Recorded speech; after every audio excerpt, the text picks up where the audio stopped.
Imagine over 80,000 people inside one stadium, millions more watching from screens all over the world, and the most anticipated World Cup final in history suddenly pauses for a moment.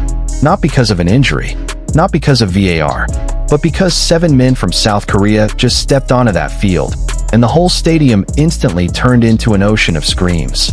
Yes, this is real, not a drama. BTS just made new history at the most prestigious sporting event on the planet.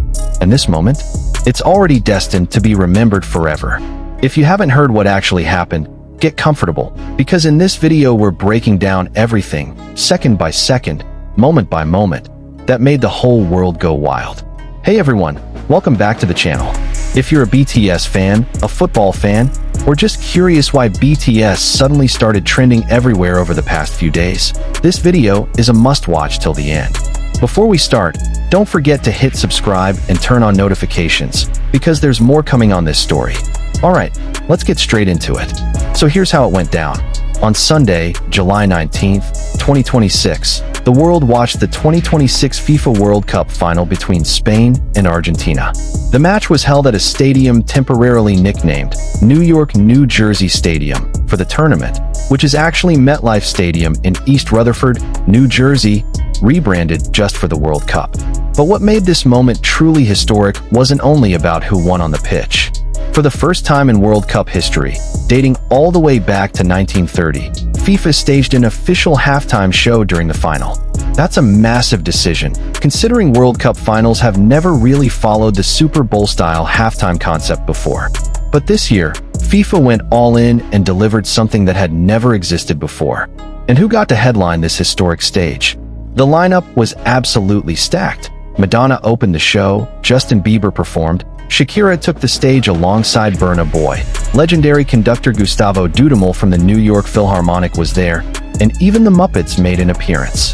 The whole segment was curated by Coldplay frontman Chris Martin. But out of all those big names, the one moment millions of fans around the world had been waiting for was BTS taking the stage. Okay, this is the part that gives you chills.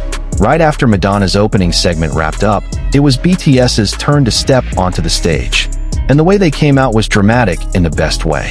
The performance opened with Jungkook and V appearing first, greeted by ecstatic screams from the crowd. Then, one by one, the rest of the members joined in, Suga, RM, jhope, Jimin, and Jimin, coming together until all 7 members stood on that same stage. Picture that moment. A stadium that had been roaring with football chants suddenly transformed into a sea of screaming army, the name for BTS fans, echoing throughout the entire venue. All 7 members, RM, Jin, Suga, jhope, Jimin, V, and Jungkook, performed in coordinated red, white, and black outfits. The song they performed was Dynamite, their global 2020 hit, but in a reworked, more grandiose arrangement fitting for a moment this massive. Why Dynamite specifically? This wasn't a random pick, guys. Dynamite is the song that took BTS to the top of the Billboard Hot 100 for 3 straight weeks, and it's also the track that opened the door to their first ever Grammy nomination, making it the first Grammy nomination for a K-pop act in history. So when they took the stage on American soil, in front of a global audience, choosing the song that marked a milestone in their career on US charts felt incredibly fitting and meaningful. This moment was part of a larger megamix segment lasting roughly 11 to 12 minutes, featuring all those headliners taking turns on the very same stage. What made this moment even more epic was the crowd's reaction inside the stadium. Picture it. Over 80,000 people packed into New York, New Jersey Stadium that night. The moment the BTS members started appearing one by one, a wave of screams swept through the entire venue. For the BTS fans who were there in person, this was a dream come true, watching their idols perform on a stage as massive as a World Cup final. Interestingly, this all happened while the match itself was still very much undecided. At the time of the halftime show, Spain and Argentina were still locked at 0-0. So imagine the tension of a final that hadn't determined a world champion yet, combined with the euphoria of a world-class musical performance, a combination rarely seen in sports history. On social media, the reaction was just as wild. Plenty of netizens and ARMY called BTS one of the winners of the night, even before the final match had ended. Short clips from their performance spread instantly across platforms, racking up millions of views within hours. Hashtags related to BTS and the World Cup flooded timelines on X, formerly Twitter, Instagram, and TikTok. Many fans had also expressed worry before the show. Given that BTS would be sharing the stage with huge names like Madonna, Justin Bieber, and Shakira, they feared BTS's stage time would be very limited. But once the performance happened, those worries were completely put to rest. Their moment still felt special and became one of the biggest highlights of the entire halftime show. Now here's the part that makes this moment feel so much more emotional once you know the context, guys. This 2026 World Cup performance came at an incredibly pivotal point in BTS's journey. Why? Because this was one of their first major performances after all 7 members completed their mandatory military service in South Korea. For those who don't know, every man in South Korea is required to serve in the military, and over the past few years, BTS members had each taken turns fulfilling that duty. So when all 7 of them finally reunited fully on a stage this big, it became a long-awaited reunion moment for millions of fans across the globe. Not long before this, BTS had also just released their 5th studio album titled Erarang, dropped on March 20th, 2026, their first release as a complete group after all members finished their military service. Right now, they're also in the middle of a massive world tour, reaching millions of fans across different countries. So this World Cup final performance wasn't just another appearance at a sports event. It was a symbol of their full comeback to the global stage, and proof that after a period of hiatus due to military service, BTS remains one of the biggest musical forces in the world, capable of headlining even the most prestigious stage imaginable. Interestingly, this isn't the first time BTS has crossed paths with the World Cup stage, guys.